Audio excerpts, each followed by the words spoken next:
Muy bien, entonces vamos a leer Mateo 1 y Lucas 1. Primero Mateo 1.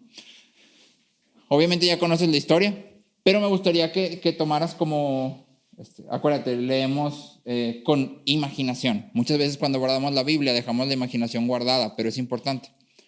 Entonces quiero que mientras leemos esto, trates de imaginarte lo que estaban sintiendo María y José, porque vamos a leer justamente el anuncio a María y a José.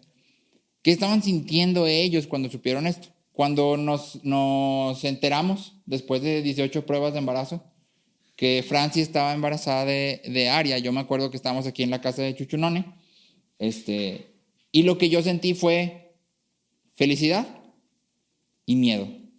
Mucho miedo, o sea, miedo fue así como que fue felicidad y luego al mismo tiempo un miedo así enorme, así como, porque en mi mente estaba, ¿cómo le voy a hacer? ¿Sí? ¿Cómo le vamos a hacer para pagar el parto, para empezar, ¿va? Para que nazca? Y lo deja tú, ya cuando nazca, ¿cómo le vamos a hacer para comprar pañales, comida, para cuidarla, cómo le vamos a hacer? Sí, o sea, había felicidad, pero había una mezcla de sentimientos. Entonces, acuérdate, si los que son papás, ¿qué sintieron la primera vez que te dijeron, vas a ser papá? Independientemente de situaciones que sentiste. Para los que no son papás, traten de recordar un momento en el que ha sido como que algo padre, pero al mismo tiempo terrorífico. Puede ser, por ejemplo, en el caso de cuando pediste matrimonio, que dijiste, este es el momento. Entonces hay como una sensación de, sí, o sea, pero al mismo tiempo hay una sensación seguramente de, si me dice que no, y luego que sigue, ¿verdad? ¿Sí? Y si me dice que sí, ¿qué estaría más difícil que si me dice que no? Sí. Sí. La primera vez que te tocó compartir el evangelio, la primera vez que te pidieron que compartieras en la iglesia, que es una experiencia padre, pero al mismo tiempo es algo difícil, sí, te estás acá y luego te paras y no sabes qué decir. Y me acuerdo que la primera vez que me invitaron a compartir, no sabía qué hacer con el micrófono.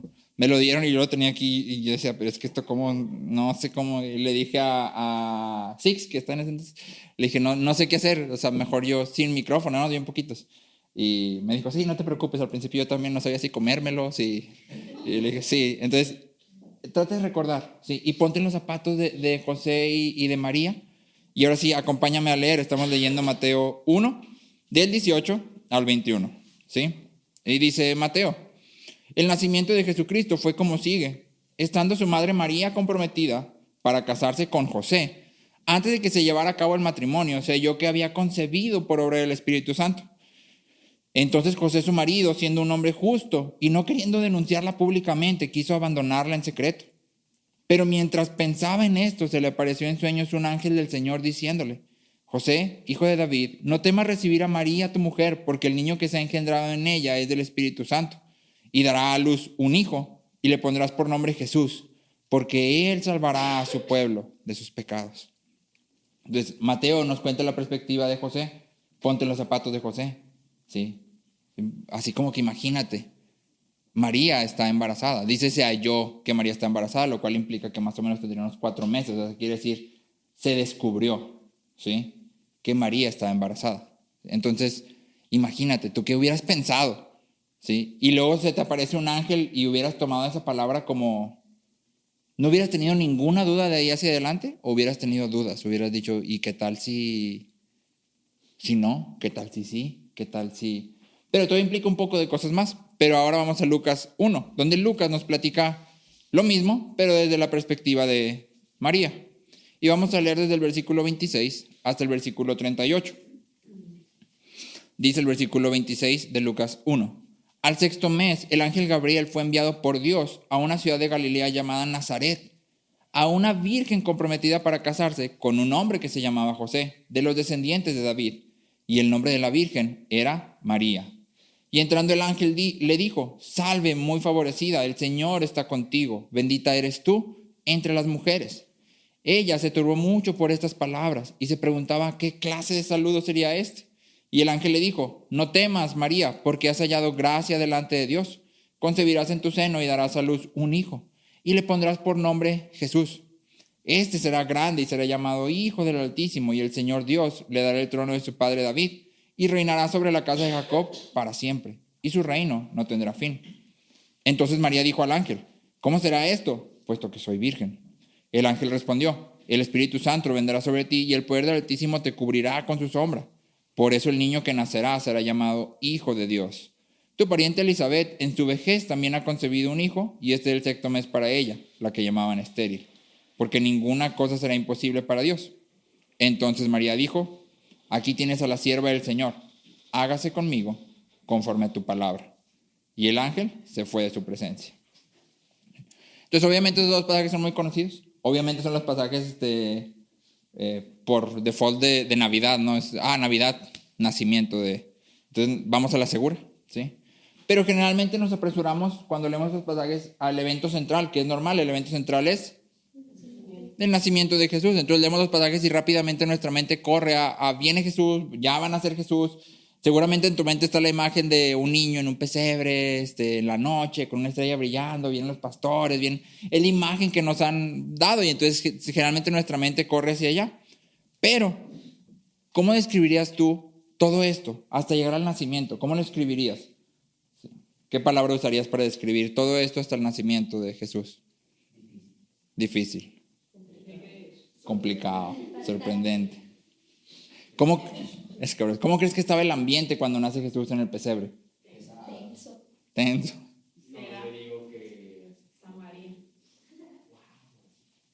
Felices todos.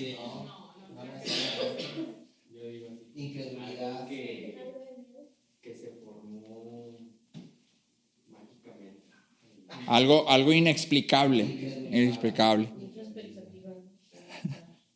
Ajá, expectativa. Y entonces hay un cúmulo de emociones cuando lo vemos. ¿Sí? No, generalmente vemos las pinturas y el pesebre y todos se ven contentos y todo está muy bonito. Y están los Reyes Magos llevando regalos que ni eran magos, ni eran reyes, ni llevaron regalos cuando nació. Pero entonces es la imagen que tenemos, ¿no? O sea, wow. Pero cuando lo ves, en realidad probablemente José estaba ahí en el pesebre y estaba así. Sí, ¿qué voy a hacer? O sea, y María seguramente estaba igual, o sea, ¿y qué va a pasar, no? O sea, ¿qué onda? Sí. Entonces, hay una cosa que me gustaría enfatizar aquí y es el costo. ¿Sí? Se nos dice que José y María estaban comprometidos. ¿Sí? Y es importante porque en la cultura judía un compromiso ya era la primera etapa de un matrimonio. No es como nosotros que el compromiso fácilmente se deshace. De hecho, a veces ni siquiera es respetado. Un compromiso puede a las personas valerles absolutamente nada. Si el matrimonio ha sido devaluado, el compromiso con mucha más razón. En aquel entonces no. ¿Sí? ¿Por qué? Porque básicamente la etapa de compromiso simbolizaba ya en efecto que la mujer ya no estaba bajo el cargo de su padre, sino ahora estaba bajo el cargo de su esposo. Ahora era responsabilidad de su futuro esposo, ¿sí? Entonces ya había un cambio de lealtades, como si ya hubieras abandonado a tu familia y ya estuvieras de este lado, aunque todavía no, estabas en un estado como de ya, pero aún no. Pero el esposo ya era responsable, aunque todavía no era esposo, ¿sí? Por otro lado, algo que es muy claro es que durante el periodo de compromiso se consideraba inmoral que la pareja tuviera relaciones íntimas. Era algo que estaba totalmente tachado, ¿sí? Entonces, primero, vemos que María es la primera en enterarse. ¿Te acuerdas que leímos que José se halló? Quiere decir que ya María... Sí, la primera en enterarse es María, entre María y José, ¿sí? Y el mundo de María, ante esta noticia, estaba a punto de dar vueltas y vueltas. Todo le iba a cambiar. Sí, seguramente, imagínate una muchacha tal vez de 20 años que ya está comprometida, pues igual ella está pensando en los planes de lo que va a hacer, lo que sigue, ahora su vida de familia y de repente, sin ahí te va, sin nada, nomás, oye, has hallado gracia y vas a dar a luz. Y entonces, María obviamente en ese momento no podía saber qué implicaba que iba a dar a luz, no podía saber, porque él dice, aquí está tu sierva, haz lo que quieras, pero María no podía saber cuando le dijera a José, si José le iba a creer o no. Cuando le dijera a sus papás, si le iban a creer o no. Ella no sabía, o sea, simplemente no tenía forma de decir, ¿qué va a pasar? ¿Sí? Kostenberger, que es un comentarista, dice, el futuro y la esperanza de María, una judía joven y vulnerable, para una vida normal se vieron totalmente amenazados por el plan de Dios para su vida. ¿Sí? Ella seguramente tenía planes. Y esos planes en este punto fueron totalmente esfumados, ¿sí? A pesar de toda la incertidumbre y de los desastres potenciales, porque María dijo, ok, haz lo que tú quieras. Pero Dios nunca le prometió que todo iba a salir bien, que José iba a saber, que... Nunca le dijo nada de eso, ¿verdad que no? Le dijo, vas a dar a luz. Nada más, ¿sí? A pesar de todo eso, María escoge someterse voluntariamente al plan de Dios y se compromete con Dios y con su diseño para su vida, sin importar el sacrificio o el costo para ella misma, ¿sí? Por el lado de José, como te comentaba ahorita, se nos dice que se halló que María estaba embarazada, ¿sí? Y entonces lo que vemos es que Mateo hace énfasis en dos cosas, no sé si las notaste. Una, que José era un hombre justo, ¿sí? ¿Qué quiere decir esto? Que el hecho de que María estuviera embarazada antes de que ellos estuvieran casados iba a manchar la reputación de José durante toda su vida, ¿sí? Porque o no era su hijo o él era una persona inmoral, ya no era justo, ahora era inmoral, ¿sí? Era una persona inmoral, ¿sí? Y entonces Mateo nos dice, José no quería denunciar públicamente a María. ¿Por qué? Porque en esta etapa, si José denunciaba públicamente a María y hacía un divorcio grande, María podía ser puesta a muerte, sí, sentenciada a muerte. Sí, entonces José tiene que balancear entre, ok, no puedo perder mi reputación, pero tampoco quiero dañarla. Entonces lo que hago es como en secreto. Toda la carga de culpa quedaría pues finalmente sobre María. José estaría limpio, ¿verdad? Él hubiera dicho, yo no fui, no es mío, no, yo no tengo nada que ver, por eso las cortamos, ¿sí? Pero Dios viene y le dice, vas a hacerte cargo, ¿sí? Vas a ser el padre del hijo aquí, ¿sí? De este niño, y le vas a poner por nombre. Tú le vas a poner por nombre, que acuérdate que en esta cultura ponerle nombre a es reconocer una autoridad sobre, una responsabilidad sobre, ¿sí? Entonces, para José, el nacimiento de Jesús le costó su reputación. Ya no era un hombre justo, ahora era un hombre que, como el pastor Marcos nos ha estado compartiendo en todo lo que hemos visto de Juan, tu reputación en esta cultura valía oro, ¿sí? Valía más incluso que lo que pudieras tener. Y a José le costó su reputación, ¿sí? Entonces, para José, adiós reputación. Ya no es un hombre justo. Desde ese momento y hasta su muerte seguramente se escuchaba ahí la historia de José el carpintero, no. Sí. Para María significó abandonar todos sus planes, todas sus esperanzas y seguramente también vivir con el estigma de haber sido inmoral, ¿sí? Porque fue antes de que se casaran, ¿sí? Y para Jesús significó por primera vez experimentar frío, hambre, dolor, sufrimiento, ¿sí? Entonces, a lo largo de todo este pasaje, lo que vemos, entre otras cosas, es sufrimiento, costo, ¿sí? El sufrimiento permea todos los libros de la Biblia, ¿sí? Piensa, hace una memoria así rápida. ¿Puedes pensar en un libro de la Biblia que no hable o que no toque el tema del sufrimiento? Que no te cuente un evento donde alguien sufra, donde alguien llore, donde alguien sea lastimado, o que no hable de sufrimiento. No, ninguno. Todos los libros de la Biblia hablan de una u otra forma del sufrimiento. A partir de Génesis 3, el sufrimiento está en todas las páginas. ¿Sí? Vemos una humanidad que está constantemente sufriendo, muriendo, cayendo más hondo en pecado, ¿sí? Y me gusta el Salmo 73. El Salmo 73, versículos 13 y 14. El salmista expresa bien lo que el sufrimiento es. Dice el versículo 13, conservé puro mi corazón en vano, me mantuve en inocencia sin ninguna razón. En todo el día no consigo más que problemas. Cada mañana me trae dolor. Y es el salmista, no es una persona, es alguien que está orando a Dios. Y lo que le dice es, aquí estoy yo, esforzándome por hacer tu voluntad. Y lo único que consigo es dolor y problemas. Es todo lo que consigo. ¿Sí? Entonces, ¿para qué me esfuerzo por conservarme puro? ¿Sí? Para cuando llegamos al Nuevo Testamento, el sufrimiento y la vida cristiana en unión es una idea totalmente explícita y clara, ¿sí? En Hechos 14:22 dice, primer sermón de Pablo, Y aparte esto está muy padre porque son palabras de ánimo. De hecho, ahí lo puedes leer en el versículo 22, que para animarles, Pablo les dice, es necesario que a través de muchas tribulaciones entremos en el reino de Dios. Esas son sus palabras de ánimo. Te esperan muchas tribulaciones. Y en Romanos 8:17, Pablo dice otra vez, y si somos hijos, somos también herederos, herederos de Dios y coherederos con Cristo. Sí, cuando encontramos un sí, ¿qué estamos encontrando? Un condicional. Es decir, todo esto es sí, hay una condición. ¿Cuál es la condición? Si en verdad padecemos con Él. Es decir, eres hijo, eres heredero, coheredero con Cristo. Sí, en verdad padeces con Él, con Cristo. ¿Sí? Entonces, claro, a través de la Biblia que el sufrimiento es algo que no se puede evitar en la vida cristiana. C.S. Lewis decía, si quieres una religión que te haga sentir cómodo, no te recomiendo el cristianismo. Esa no es una religión para sentirte cómodo. ¿Sí? Pero más que eso, el sufrimiento es inherente al cristianismo. ¿Sí? El creyente que no ha experimentado sufrimiento, no ha experimentado el evangelio. Porque en sí mismo el evangelio es un llamado al sufrimiento en dos formas específicas. Una, cargar tu cruz. Dos, negarte a ti mismo. ¿Está padre?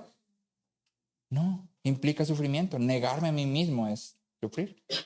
Cargar mi cruz es sufrir. Sí. Acompáñame por favor a Lucas 14. Lucas 14. Te lo estoy leyendo en una versión sencilla. La verdad no apunté qué versión es. Creo que es TLA o NTV.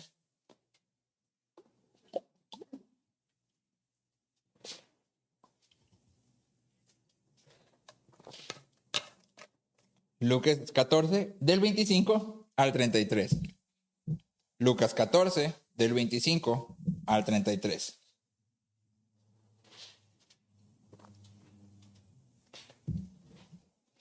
Dice, mucha gente seguía a Jesús y él se volvió y dijo, fíjate bien, si alguno viene a mí y no me ama más que a su padre, a su madre, a su esposa, a sus hijos, a sus hermanos y a sus hermanas, y aún más que a sí mismo, no puede ser mi discípulo.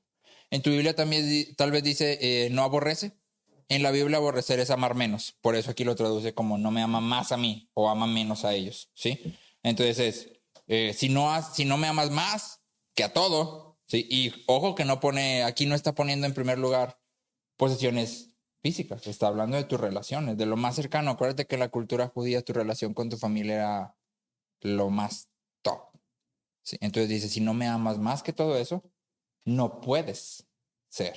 ¿Sí? Y lo dice, y el que no toma su propia cruz y me sigue, no puede ser mi discípulo. Si alguno de ustedes quiere construir una torre, ¿acaso no se sienta primero a calcular los gastos para ver si tiene con qué terminarla? De otra manera, si pone los cimientos y después no puede terminarla, todos los que le vean comenzarán a burlarse de él, diciendo, este hombre empezó a construir, pero no pudo terminar. O si algún rey tiene que ir a la guerra contra otro rey, ¿acaso no se sienta primero a calcular si con 10,000 soldados puede hacer frente? ¿A quién va a atacarlo con 20,000? Y si no puede hacerle frente cuando el otro rey esté todavía lejos, le mandará mensajeros a pedir la paz. Así pues, cualquiera de ustedes que no deje todo lo que tiene, no puede ser mi discípulo. ¿Qué les está diciendo Jesús a la multitud? Básicamente, Jesús voltea y les dice, considera el costo. Considera el costo de seguirme. ¿Sí? ¿Qué te va a costar seguir a Jesús? Todo. ¿Sí? Todo. Y Jesús les está llamando a considerarlo porque dice, si vas a construir una torre, ¿no te sientas primero a hacer cuentas? Es decir, piensa bien lo que cuesta seguirme y toma tu decisión. John Piper, en palabras bastante fuertes, dice, si tu meta es evitar el sufrimiento, tu meta es el infierno. ¿Sí? Si tu meta es evitar el sufrimiento, tu meta es el infierno. ¿Por qué? Porque la vida cristiana es un llamado a sufrir. Ajá. Entonces, ¿estamos todos de acuerdo en que el sufrimiento es inevitable? ¿Sí? Y ojo, quiero hacer aquí hincapié porque esta filosofía también ha llegado hasta el otro extremo. y hay que sufrir para llegar a Cristo y entonces te autoflagelas o te matas de hambre o no.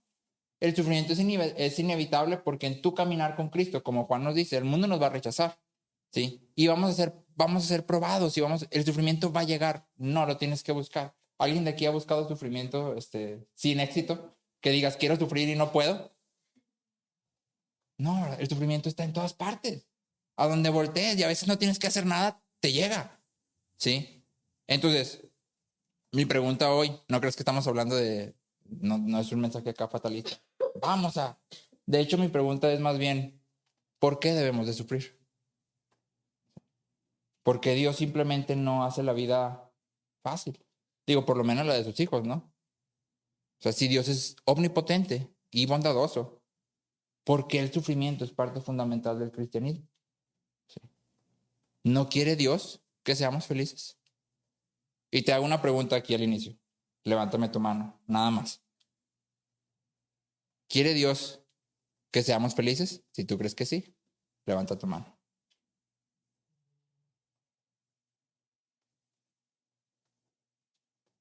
¿Quiere Dios que seamos felices aquí hoy en la tierra?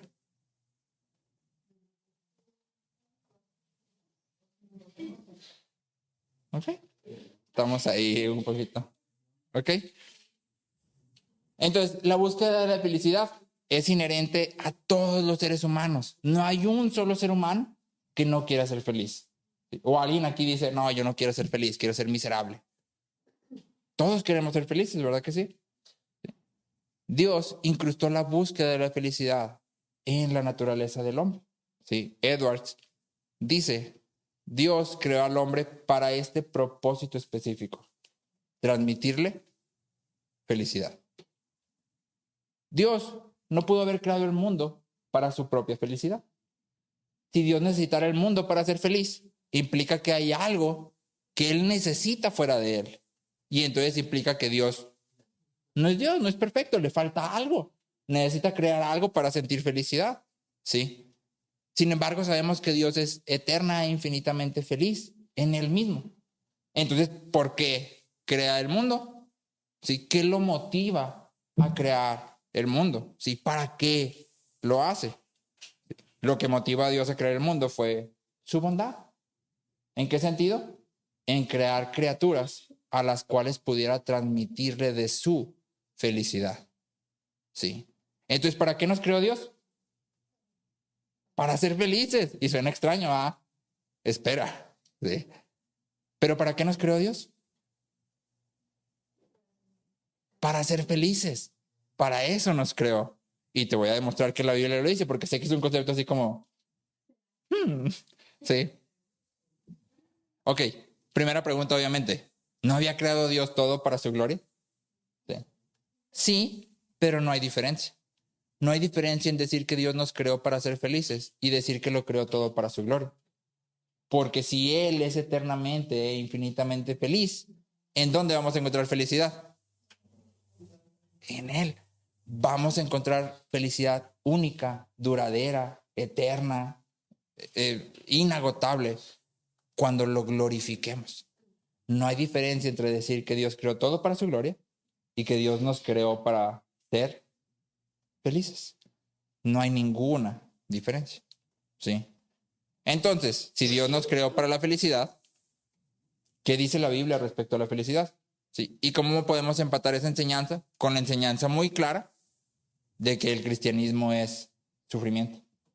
¿Cómo podemos cuadrar estas dos? Ok, Dios me creó para la felicidad, pero al mismo tiempo tengo que cargar mi cruz y negarme a mí mismo, y entonces, ¿cómo voy a ser feliz si todo el tiempo estoy cargando mi cruz y negándome a mí mismo? Sí, entonces vamos primero sobre la felicidad en la Biblia. ¿Qué dice la felicidad? ¿Qué dice la Biblia sobre la felicidad? Algunos dicen que la felicidad humana consiste en productividad, poder hacer muchas cosas y crear muchas cosas. Otros dicen que consiste en la posesión de bienes externos, como riqueza, honor, fama. ¿Sí? Y otros que consiste en la posesión de bienes internos, como salud o virtud. ¿Sí? Hay muchas corrientes respecto a lo que la felicidad es y cómo se consigue. Aristóteles dice, la búsqueda de felicidad es inevitable. La búsqueda de la felicidad es inevitable, pero el carácter de la felicidad no es indiscutible. Es decir, los hombres no nos ponemos de acuerdo en qué es felicidad. ¿Sí? Y como no podemos definir qué es felicidad, pues no sabemos dónde buscar la felicidad. ¿Sí? Y entonces hay 3 preguntas que me gustaría responder desde la Biblia y nos van a ayudar a construir una teología de la felicidad. ¿Sí? Primera pregunta, ¿realmente existe la felicidad? ¿Sí? ¿Realmente existe la felicidad? La teología cristiana contesta que sí existe. Existe en 2 lugares. Primero, existe en el Dios bendito. ¿Te acuerdas que en Timoteo Pablo le hace una referencia y dice el evangelio del Dios bendito? Esto lo encuentras en 1 Timoteo 1:11. La palabra que nuestra Biblia traduce como bendito literalmente significa feliz. El Dios feliz. ¿Sí? Dice, Dios no tiene necesidad de nada. Nadie puede añadir o sustraer nada de su ser, ni puede incrementar o decrecer su felicidad. Cuando estaba más chico, yo pensaba que cuando pecaba Dios se ponía como, se enojaba o como que lo hacía sentir triste. No sé, como que de alguna forma lo hacía infeliz. Pero realmente nada puede incrementar o disminuir la felicidad de Dios. Ni que yo me porte bien, ni que yo me porte mal.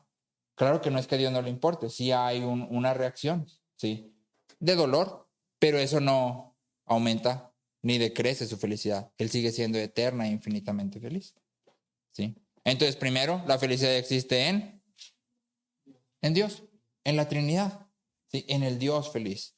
Y segundo, la felicidad existe en las criaturas diseñadas y destinadas para la comunión con el Dios feliz.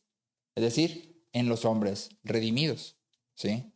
En Salmo 144, versículo 15, dice, bienaventurado el pueblo a quien así le sucede. Bienaventurado el pueblo cuyo Dios es el Señor. Sí, es el Salmo 144, 15. La palabra bienaventurado también significa feliz. ¿Sí? Entonces dice, bienaventurado el pueblo, feliz el pueblo cuyo Dios es el Señor. ¿Sí? Primera pregunta, ¿la felicidad existe?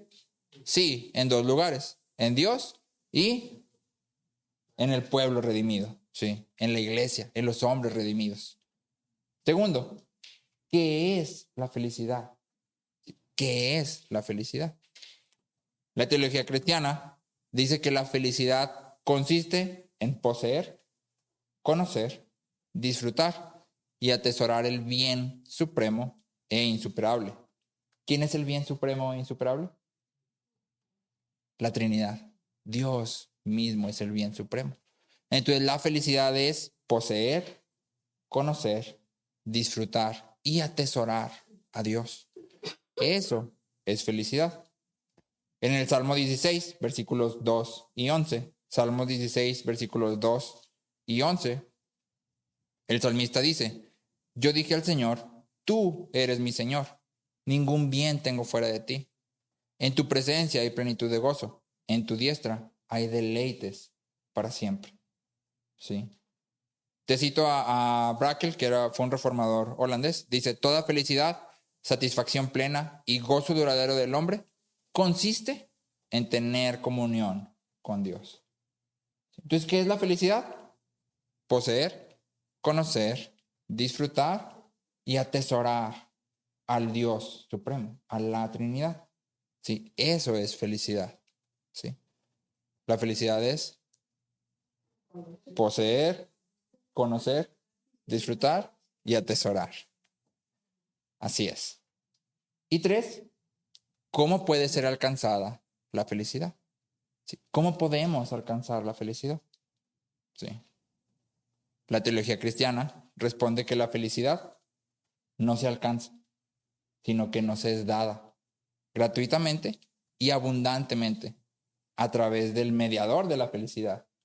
¿Quién es el mediador de la felicidad? Cristo. La felicidad nos es dada. ¿Sí?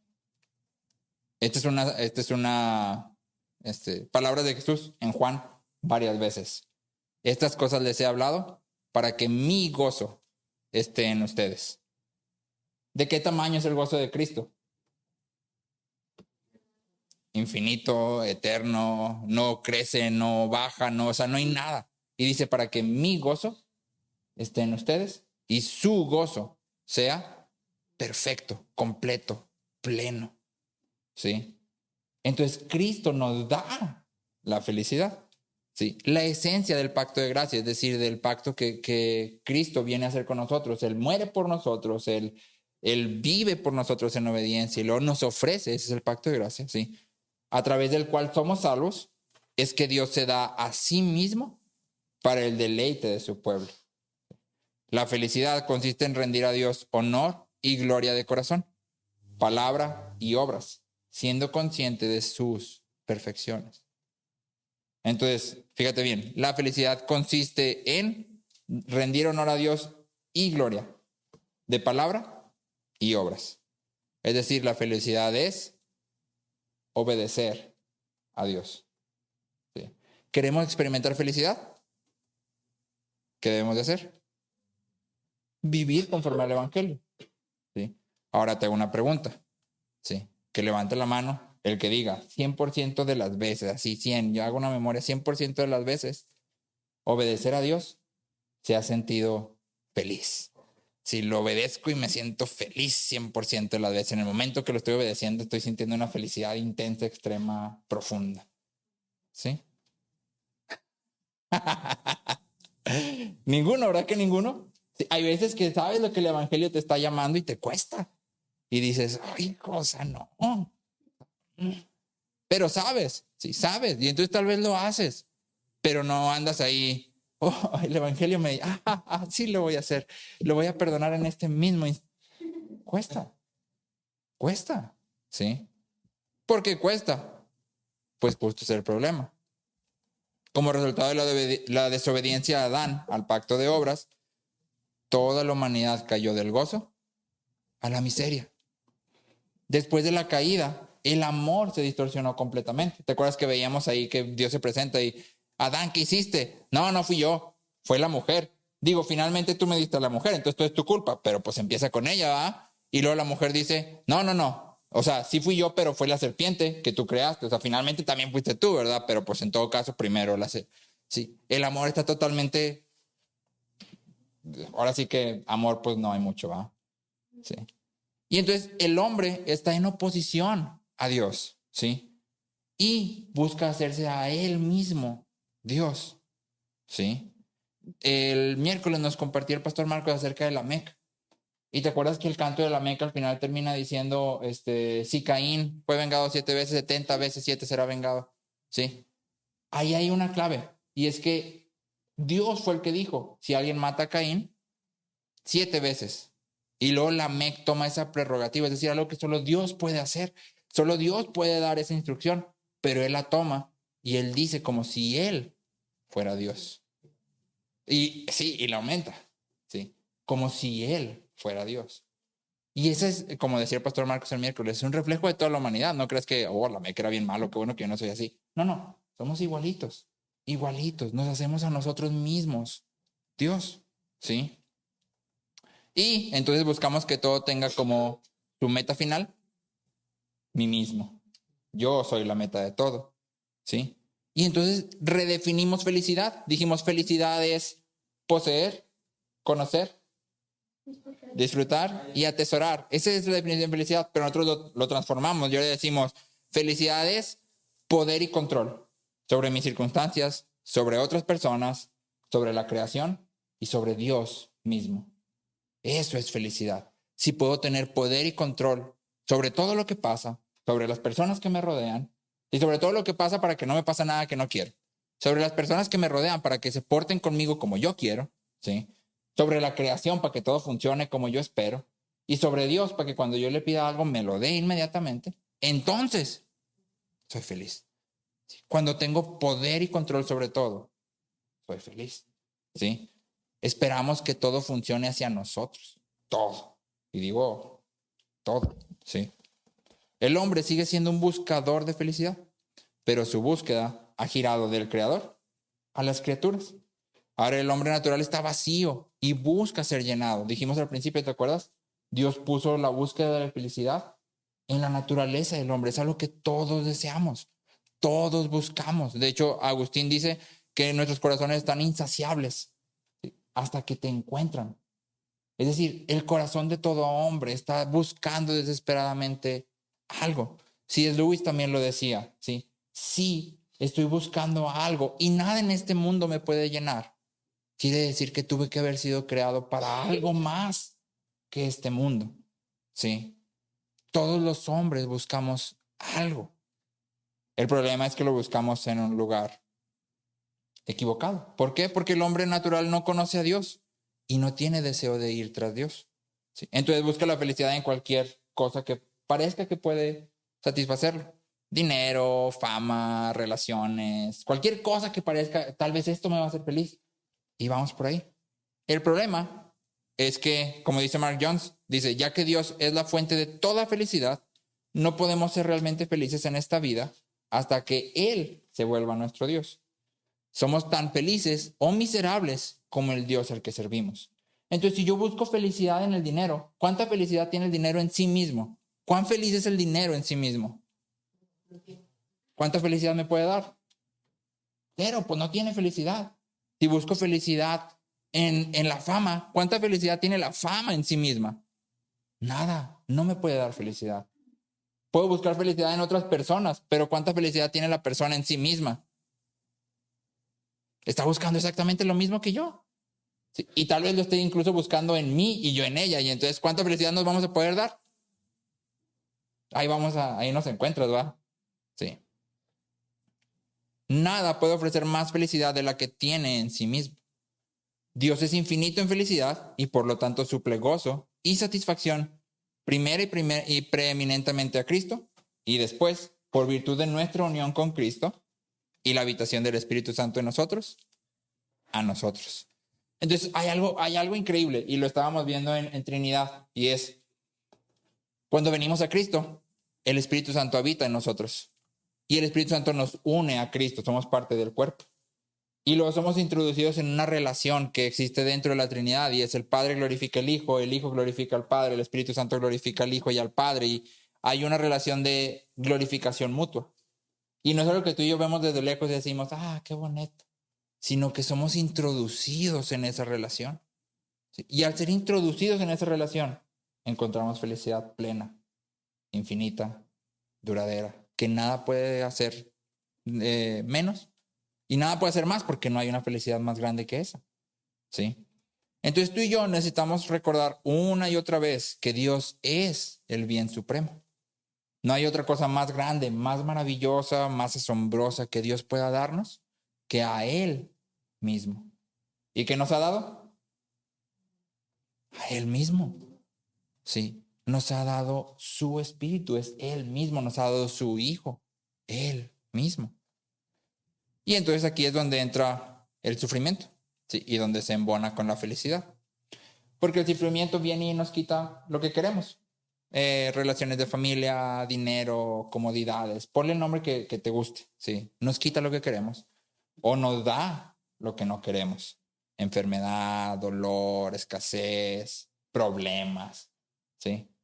Y entonces todo esto debe servir para una cosa, una sola cosa. Que cuando el sufrimiento venga y te quite el dinero, tú digas, ok, no tengo dinero, pero tengo otra cosa. Y no digas, tengo familia, que sí, qué bueno que tengas familia, pero tienes otra cosa que siempre vas a tener, el bien supremo. Tengo a Dios. Sí. Uno de los autores dice, poseemos a la bendita Trinidad. Sí, y es importante hacer ese énfasis, porque Dios es feliz en sí mismo, porque existe en tres personas. ¿Sí? El sufrimiento y la felicidad no son mutuamente excluyentes. De hecho, el sufrimiento y la felicidad coexisten en la vida cristiana, ya que aunque perdamos todos nuestros bienes físicos, nada puede quitarnos el bien supremo y la fuente de todo bien y de toda felicidad. Pablo dice en Romanos 8, 38 y 39, estoy convencido de que nada podrá separarnos del amor de Dios, ni la muerte, ni la vida, ni los ángeles, ni los poderes y fuerzas espirituales, ni lo presente, ni lo futuro, ni lo más alto, ni lo más profundo, ni ninguna otra de las cosas creadas por Dios. Nada podrá separarnos del amor que Dios nos ha mostrado en Cristo Jesús, Señor nuestro. Entonces, ¿para qué sirve el sufrimiento? Te reenfoca. Ok, estoy sufriendo. Pero mi felicidad no viene de lo que vivo hoy, de lo que me pasa hoy. Mi felicidad no viene de lo que poseo o no poseo. La fuente de felicidad es Dios mismo. Y nada puede separarme de su amor. Por lo que mi felicidad puede mantenerse intacta. Sí. Ahora hago énfasis en, no se trata de, estoy súper feliz todo el tiempo. No, hombre, ya tiene, desde que me hice cristiano que no lloro. No, para nada. Llora, estamos en un mundo caído y duele.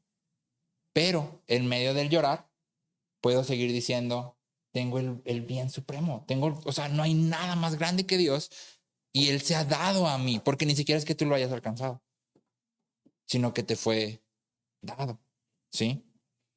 Entonces me gustaría responder la pregunta, ¿cómo entonces debemos de vivir? Si sabemos que el sufrimiento es una parte inherente del cristianismo, pero que Dios nos ha creado para felicidad inexplicable, suprema, o sea, ¿cómo entonces debemos de vivir a la luz de estas dos verdades? ¿Sí? ¿Cómo? Primero, ven a Cristo. Eso es lo primero que debemos de hacer. Venir a Cristo. Debido a nuestra rebelión, los seres humanos somos objetos de la ira divina. Pero el Dios lleno de ira también es rico en misericordia. Y entonces el Evangelio es justamente que Jesús, el Hijo de Dios, ha venido a restaurarnos a la comunión con Dios. Y comunión con Dios es verdadera felicidad. ¿Sí? Dios está determinado a sacar a los pecadores de la miseria que han heredado de Adán hacia la felicidad que Él ha designado para ellos en y a través de Jesús.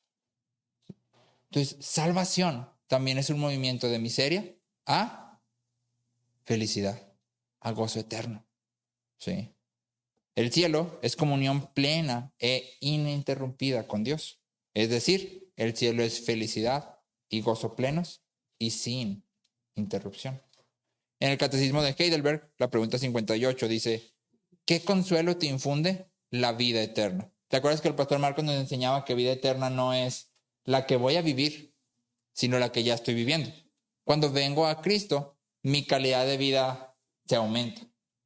Paso de tener vida que es para siempre, porque todos los hombres viven para siempre, a vida eterna, que es la vida de Dios. Sí, entonces, ¿qué consuelo me da saber que estoy viviendo vida eterna ya hoy por hoy, aunque en un ya pero aún no?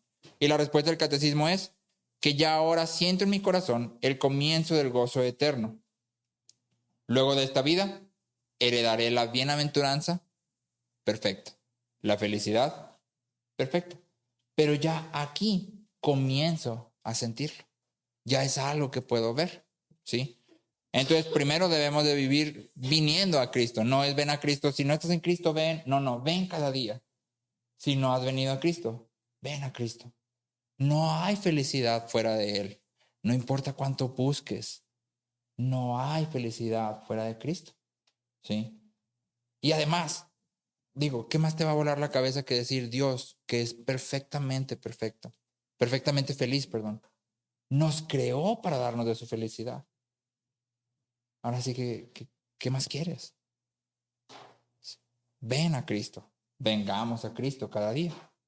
Segundo, atesora a Cristo sobre todas las cosas. Atesora a Cristo sobre todas las cosas. Que aquí es donde el sufrimiento nos ayuda. Nos enseña a atesorar a Cristo. ¿Sí? El gozo no es accidental para la vida cristiana. Tampoco es nomás un subproducto. Sí, pues estoy gozoso porque Dios me salvó, pero es así como que en segundo lugar, en primer lugar, soy santo.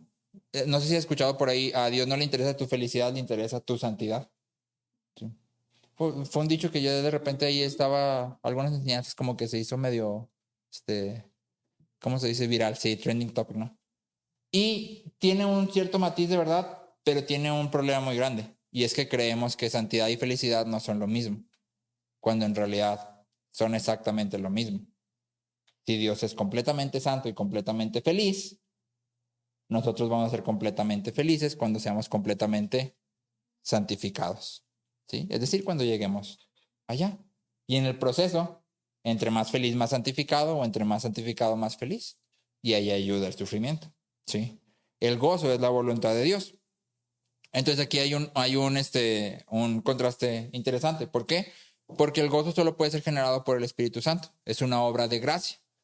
Pero por otro lado, los creyentes tienen la responsabilidad de buscar gozo para su fortaleza y la gloria de Dios. Hace unas semanas con los niños veíamos el versículo donde Pablo les dice a los filipenses, si no me equivoco, regocíjense. Otra vez les digo, regocíjense. ¿Es una sugerencia? No, es una instrucción. ¿Sí? Entonces hay una instrucción. ¿Cuál? Regocíjate. ¿Sí? Estamos llamados a buscar el gozo. ¿Sí? El deleite de la gloria de Dios es la primera meta del hombre sabio. Deleitarse en la gloria de Dios es la primera meta de cualquier hombre sabio. ¿Qué podemos hacer para atesorar a Cristo? Y te voy a repetir los mismos puntos que siempre repetimos, pero que es importante. Exactamente. Iglesia, oración, palabra. ¿Sí? Expando un poquito más. Primero, pon a obrar tu fe continuamente. ¿Sí? Filipenses, donde dice ocúpense de su salvación. Ocúpense no quiere decir cuídala, sino ponla a trabajar. Pon a trabajar tu salvación. ¿Sí? Porque dijimos que felicidad es vivir conforme al Evangelio. Entonces pon a obrar tu fe. ¿Sí? Segundo, lee y reconoce la palabra de Dios como lo que es. Palabra de Dios. ¿Sí? Y presta atención a las promesas que ella tiene para ti.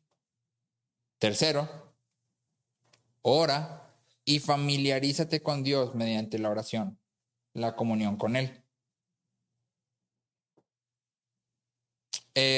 Brakel, que era el reformador que te decía, hace mucho énfasis en que si hemos de perseguir el gozo, hemos de tener ejercicios devocionales constantes, continuos. ¿Sí? Es decir, un tiempo en el día en el que tú dispongas para leer y orar. ¿Sí? Si hemos de seguir el gozo, hemos de hacer esto. ¿Sí? 4, participa en contemplación y meditación santa. ¿Qué es contemplación y meditación santa? Toma una porción de la Biblia, lee lo que dice y luego quédate meditando, pensando en lo que me enseña acerca de Dios. Por ejemplo, hoy estamos aprendiendo que Dios es infinitamente feliz y que quiere compartirnos de esa felicidad. Entonces en tu mente ten esto todo el día dándote vueltas. ¿Sí? Dios nos creó para hacernos felices. ¿Sí? Esa es la motivación de Dios, darnos de su felicidad. ¿Sí? Y quinto, mantente en guardia para no adoptar una rutina pecaminosa en tu vida. Sí, hemos hecho mucho énfasis en que yo no puedo perder mi salvación porque yo no gané mi salvación. O en palabras de Timothy Keller, no ganaste tu salvación por tus obras, no puedes desganar tu salvación por tus obras. ¿Sí?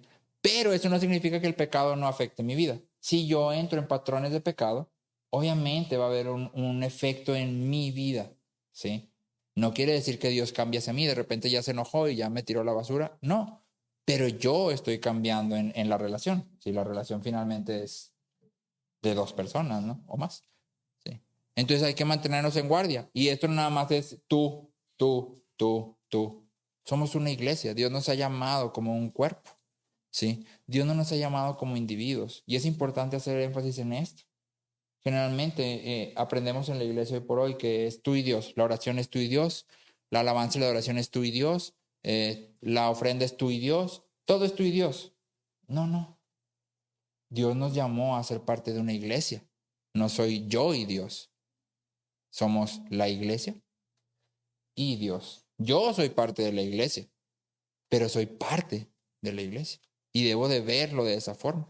¿Sí? Entonces, cuando digo ponte en guardia, mantente en guardia, también me refiero a cuida de los que están a tu alrededor, ¿sí? Como de ti mismo. Y que ellos cuiden de ti como cuidan de ellos. Entonces, ¿cómo debemos vivir? 1,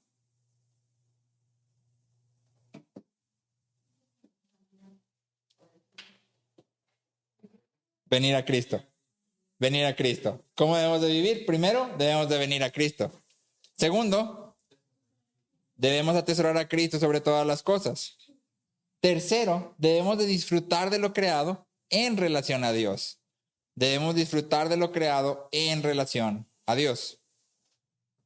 En 1 de Timoteo 4:4, Pablo dice, todo lo creado por Dios es bueno y nada se debe rechazar si se recibe con acciones de gracias. ¿Sí? Entonces, todos los bienes creados son bienes finitos, limitados, van a desaparecer. Por lo tanto, son fuentes limitadas de satisfacción, placer y felicidad. Sin embargo, son bienes que Dios ha creado y pueden en cierta forma darnos satisfacción, placer y felicidad cuando son usados en relación a Dios. Entonces, aquí el cristianismo derriba dos filosofías. La primera es la del hedonismo. ¿Alguien sabe qué es el hedonismo? El hedonismo es vivir para disfrutar. Para el hedonismo lo más importante es que disfrutes, te deleites, no importa nada más que estés disfrutando, ese es hedonismo, disfruta, ¿sí? Pero el cristianismo dice, no, sí debemos de disfrutar, pero las cosas creadas no son fuentes infinitas de felicidad, ¿sí? Las cosas creadas son fuentes finitas, ¿sí? Y entonces deben de ser todas dirigidas hacia el bien infinito, Dios, ¿sí? Y al mismo tiempo niega el falso ascetismo, ¿sí? ¿Alguien sabe qué es ascetismo? ¿No? Abstenerse de cosas. La muestra más presente que tal vez tengamos de ascetismo son los monjes, que no comían, vivían totalmente apartados, no se casaban, vivían de forma ascética, ¿sí? En ascetismo, pues, ¿sí? Creado el café y que el café supiera feo. Sí, o bien pudo haber creado la harina y que la harina supiera insípida. O es más, bien pudiera haber creado nuestra lengua y que nomás tuviéramos dos sabores, salado y agrio. ¿Sí? ¿A qué te sabría la comida? Nomás. Sí, sin embargo, nos creó de una manera que comes y dices, esto está bueno.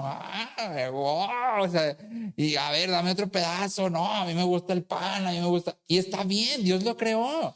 Sí, pero debe ser usado como fue intencionado. ¿Sí? Dios no dijo, ahí te va la comida y atáscate. No. Debemos de cuidar nuestro cuerpo.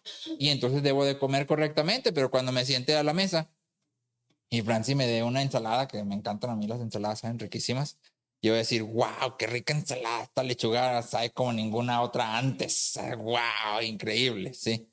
Y aprendemos, porque sí aprendemos, la verdad sí aprendes a disfrutar de las cosas saludables que nos dan tan rico. Entonces debemos de utilizar todas las cosas en relación a Dios. Eso quiere decir, tomando a Dios como lo primero, como el centro. ¿Cómo dice Dios que debo de utilizar esto? ¿Cómo dice Dios que debo de hacer esto o aquello? ¿O no hacer esto o aquello? ¿Sí? Todo debe ser disfrutado en relación a Dios al ser usado de manera apropiada. Y por último, debemos de deleitarnos en nuestra situación, que creo que esta puede ser la más... Te crea todas tan bien difíciles, la verdad. Sí. Deleítate en tu situación. La vida cristiana no es simplemente sobrellevar el sufrimiento. No, pues Dios dijo que vamos a sufrir, pues ni modo, pues ya, tocó. Sí, pues ya está mi cruz y pues me la llevo, pues ni modo. Sí. O me cayó y pues ni modo, pues ya qué, pues ahí está. Sí. Debemos aprender a ver el sufrimiento por lo que alcanza para el que tiene fe. Sí, y cito Romanos 5, obviamente. Dice Romanos 5, versículos 4 y 5. La tribulación produce paciencia. Y la paciencia, carácter probado. Y el carácter probado, esperanza. Y la esperanza no desilusiona, porque el amor de Dios ha sido derramado en nuestros corazones por medio del Espíritu Santo que nos fue dado. Entonces, en medio del sufrimiento, yo digo, está difícil, pero la tribulación produce paciencia. Y la paciencia, carácter probado. Y el carácter probado, esperanza. Sé que va a llegar un día en que no voy a sufrir, en que voy a estar disfrutando de la máxima felicidad de la que ahora solo tengo una probadita. ¿Sí? Tengo una pizquita. Y sé que la voy a experimentar en toda su plenitud. ¿Sí? Donald MacLeod dice, en el jardín del Getsemaní, la victoria de Cristo no consistió en fusionar su voluntad con la de Dios. ¿Sí? ¿Te acuerdas que Cristo ora, si puedes, pasa de mí esta copa, pero no se haga mi voluntad, sino la tuya? Entonces la victoria de Cristo no consiste en fusionar su voluntad con la de Dios, de manera que ya ahora Cristo también quiere la cruz de manera, ahora sí que no me importa nada, voy para allá, ¿sí? Ni siquiera consiste en desear específicamente lo mismo que el Padre deseaba. ¿Qué deseaba Cristo en ese momento? Que lo libraran, está orando. Si puedes, pasa de mí esta copa, ¿sí? La victoria de Cristo vino de escoger la voluntad del Padre antes y en contra de la suya propia. Deseó lo que no quería, embarcándose así en un asombroso curso de altruismo, ¿sí? Entonces tú y yo oramos, y muchas veces oramos, me decía, en la semana estaba platicando con alguien y me decía, ora para que Dios cambie mi voluntad, mis sentimientos. O sea, pues sí, si quieres oramos por eso, ¿verdad? Pero independientemente de tu voluntad y tus sentimientos, el Evangelio marca un camino claro. Síguelo, en contra de tu voluntad y en contra de tus sentimientos. Síguelo, ¿sí? Ese es el camino. El cristianismo es una invitación a confiar en el amor y el pacto de Dios en todo tiempo y situación, ¿sí? En el amor de Dios. ¿Para qué nos creó Dios? Para ser felices. Dios nos creó para ser felices. Entonces viene una situación que tú no controlas. De repente llega, ¡pum! ¿Y qué vas a decir? Esto no se ve muy feliz, Dios. No me siento muy... Puede ser, pero confío en su amor y en su bondad. Sé que finalmente va a dar a luz algo bueno. Y finalmente me refiero tal vez hasta finalmente, hasta que me muera, ¿va? Pero finalmente lo va a hacer, ¿sí? Me gusta mucho el libro de Job. Y lo que más me gusta es el final. No donde Dios restaura, sino un poquito antes, ¿sí? Donde Dios se presenta ante Job. ¿Y te acuerdas las preguntas que Dios le hace? Sí, Job dice, no sé por qué me está yendo mal. O sea, hice todo lo correcto. Le daba al que no tenía, servía a los pobres, yo oraba, ofrecía sacrificios, o sea, hasta por mis hijos ofrecía sacrificios. Y de repente me está pasando todo esto. No es justo. Sí, sé que Dios es justo, pero esto que me está pasando no es justo. Y entonces lo que Job desea es entender por qué me está pasando esto. ¿Sí? ¿Te acuerdas qué le contesta a Dios? Dios le dice, ok, vamos a platicar. Yo te contesto esa pregunta, pero tú primero contéstame. ¿Dónde estabas tú cuando yo creé los cimientos del universo? ¿Sí? ¿Acaso tú me diste consejos para hacer a Behemoth, para crear? ¿O dónde estabas tú cuando yo hice? ¿Qué tiene que contestar Job a todo eso? Pues no, no sé. Tienes razón. Sí. Y finalmente el punto de Dios es, hay cosas que no vas a saber. ¿Sí? Y hay cosas que Dios no nos va a decir, pero nos llama a confiar. Y eso es lo que Job dice. Job dice, ok, no sé, ni me toca saber, no sé, pero decido confiar. Está bien, sí. Entonces, ¿por qué pasa lo que pasa? No sé, a veces no sabemos. ¿Sí? ¿Por qué tiene que ser de esta manera? ¿Por qué no puede ser de otra? No sé, pero sí sé que Dios es bueno. Sí sé que Dios me ha creado con un propósito específico y puedo caminar en base a eso, aunque esto de ahorita no lo entienda. ¿Sí? Entonces debemos deleitarnos en nuestras circunstancias, pues son la voluntad de Dios respecto a nosotros, todas nuestras circunstancias, aun aquellas que han sido causadas por nuestro propio pecado, no se salen de la mano de Dios. A la luz de la providencia, todas estas tribulaciones proceden del amor y son para tu bien. Entonces podemos deleitarnos. ¿Sí? ¿Cómo debemos de vivir? 4 cosas. Primero, ven a Cristo. Cada día ven a Cristo. Segundo, atesora a Cristo sobre todas las cosas. Tercero, disfruta de lo creado en relación a Dios. Y cuarto, deleítate en tu situación. Sí, sea cual sea tu situación, deleítate. Porque no se ha salido de la mano de Dios y procede de su amor para tu bien, aunque no parezca en este momento. ¿sí? Esa es su finalidad. Y entonces camina conforme al Evangelio. Haz lo que el Evangelio te llame, en contra de tus emociones, en contra de tu voluntad, en contra de tus deseos, en contra de todo, no importa. Ese es el camino de la felicidad. Lo que el Evangelio me llame a hacer, ese es el camino de la felicidad. Aunque no se sienta muy feliz hacerlo en el momento. ¿Sí? Oramos. Dios, gracias porque tú eres muy bueno, Señor. Gracias, Padre, porque entre más te conocemos, más asombroso eres, más maravilloso eres. Pensar que siendo infinitamente feliz, sin ninguna necesidad de crearnos, nos has creado simplemente para compartir de tu felicidad, para compartir de quien tú eres. Es algo que nos llena de esperanza, nos fortalece, nos ayuda a caminar por este mundo caído que trae sufrimiento y dolor a cada momento. Ayúdanos, Señor, a vivir a la luz de esta verdad, a caminar conforme al Evangelio nos llama, Señor, y hacer ese cuerpo que se soporten unos a otros, Señor, que podamos exhortarnos, animarnos, Señor, que podamos llamarnos a venir a Cristo, a volvernos al Evangelio cuando sea necesario. Ayúdanos, Señor, a glorificarte, a disfrutar de ti, Señor, a encontrar nuestra felicidad totalmente en ti y en nuestra comunión contigo, a despojarnos de todo lo demás que tenemos, Señor, porque nada puede saciarnos más que la comunión contigo. Gracias, Señor, por tu bondad, por tu misericordia, gracias por tu palabra, gracias por tu iglesia, gracias por tu Espíritu Santo y por el sacrificio de tu Hijo, que ha traído felicidad a nosotros, cosa que nosotros nunca pudiéramos haber alcanzado. Él nos ha ofrecido. Gracias, Señor, por tu amor y tu bondad. En el nombre de Jesucristo. Amén.